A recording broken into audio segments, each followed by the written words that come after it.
Estou aqui em mãos com essa tradução da Bíblia Sagrada. É uma tradução católica. E essa tradução foi feita da Vulgata Latina, que foi traduzida por São Jerônimo. São Jerônimo foi quem traduziu as escrituras, que nas línguas originais era o hebraico, aramaico e o grego.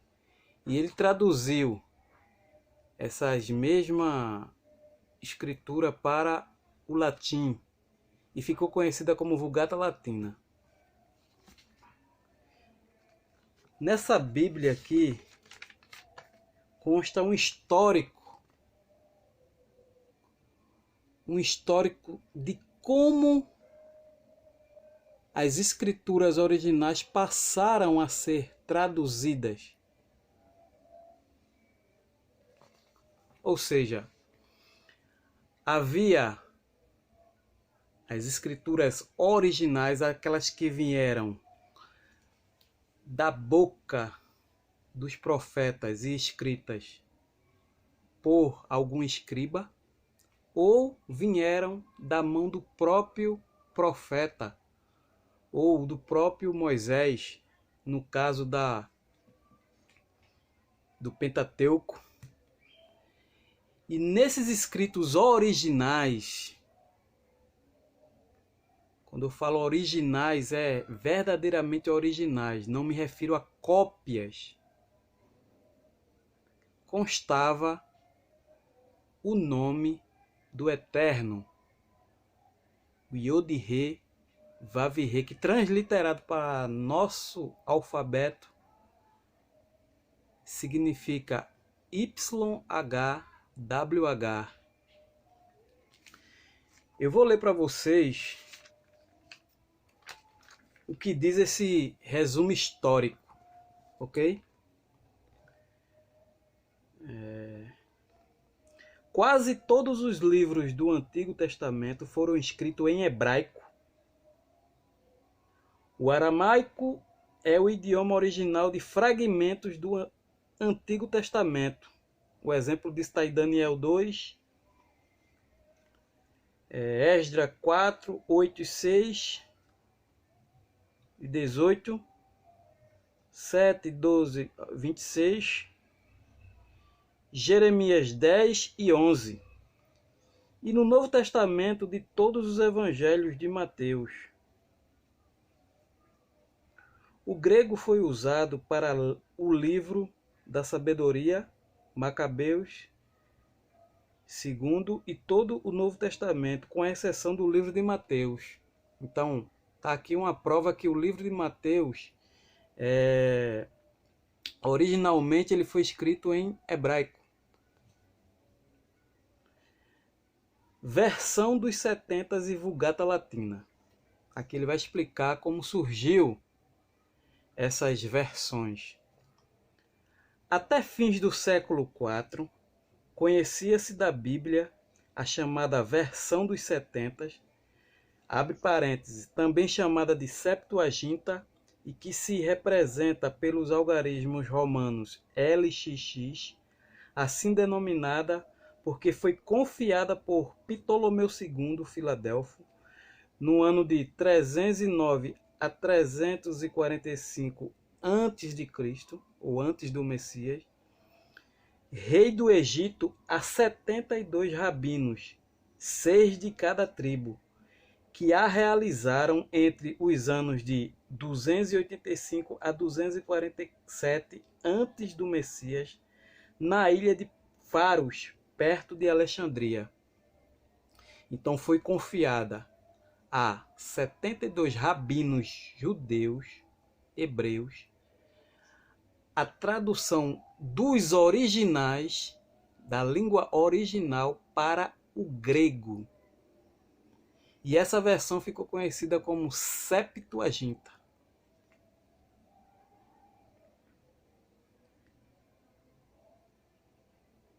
Da versão dos 70 originou-se a Vulgata Latina. Então aqui nós temos Vamos em partes. Nós temos agora os originais, nós temos a tradução que foi feita dos originais para o grego, que ficou conhecida como Septuaginta.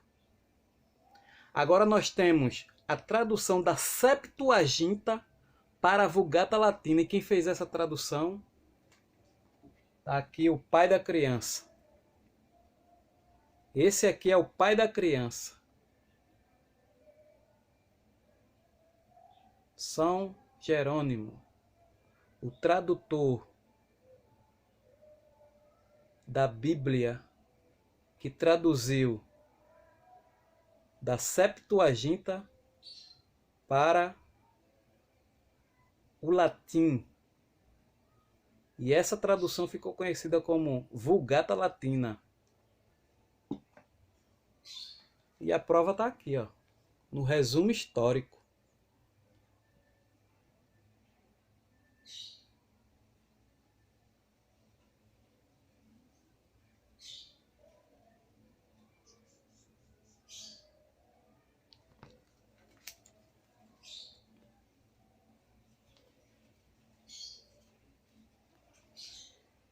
Da versão dos 70 originou-se a Vulgata Latina, realizada em sua quase totalidade por São Jerônimo, doutor da Igreja, de 350 a 420, diretamente do hebraico, do aramaico e do grego, por incumbência de Damásio I, Papa, que esteve à frente da Igreja Católica entre 366 a 384. Em 386, São Jerônimo terminou a tradução do Novo Testamento, e entre 391 a 405, a do Antigo.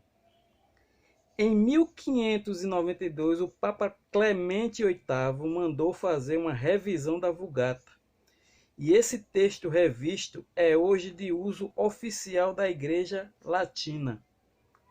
Hoje, a Bíblia acha-se traduzida em mais de 1000 línguas e dialetos. O seu som estende-se por toda a terra e as suas palavras até as extremidades do mundo, conforme está escrito em Salmo 18, o verso 5. Então, através desse resumo histórico, eu provei por A mais B como começou a questão das traduções. E hoje o resumo histórico diz o seguinte, que hoje a Bíblia acha-se traduzida em mais de 1000 línguas e dialetos. Todas elas não consta o nome do Eterno. Consta um título honorífico que quer dizer Baal.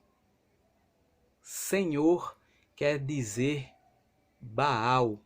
Basta simplesmente fazer uma análise num dicionário bíblico. O Wycliffe.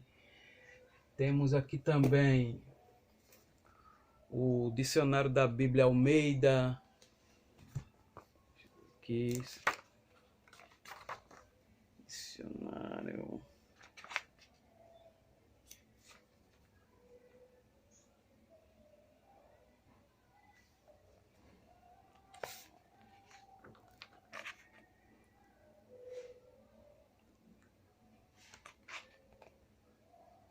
Baal, dono, senhor, marido.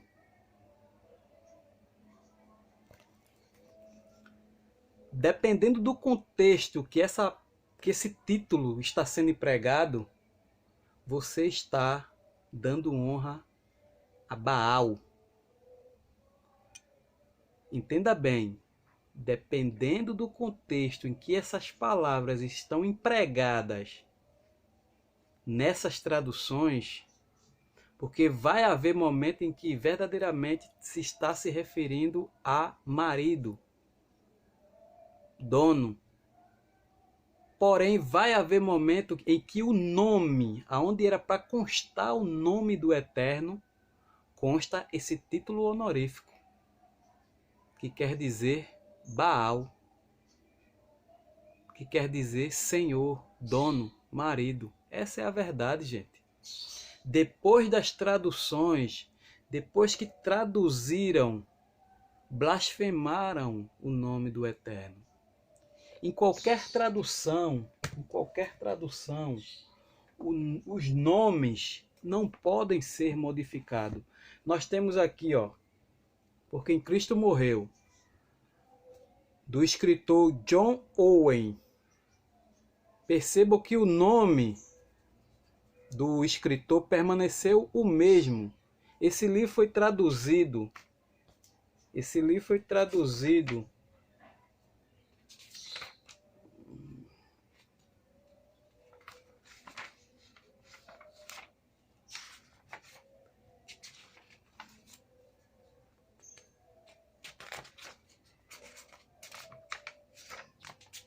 Essa obra foi traduzida, ó, título original: The Dead of Dead and Dead of Christ. A morte da morte na morte de Cristo. Então o título, ele foi traduzido por quem Cristo morreu. O título dele para a nossa língua ficou Por quem Cristo morreu. O título original dele é A morte da morte na morte do Messias, ou Cristo. Porém, o tradutor, ele não traduziu o nome. Tá aqui, ó, uma versão simplificada e condensada do clássico A Morte da Morte na Morte de Cristo, pelo Dr. John Owen, que viveu entre 1616 a 1683. Tá aqui, ó. Tá aqui. Essa obra, ela foi traduzida. Porém, no nome do escritor, não se traduziu o nome do escritor. Por quê? Porque nomes não podem ser traduzidos. No máximo, ele pode ser transliterado. E o escritor que traduziu essa obra para o português,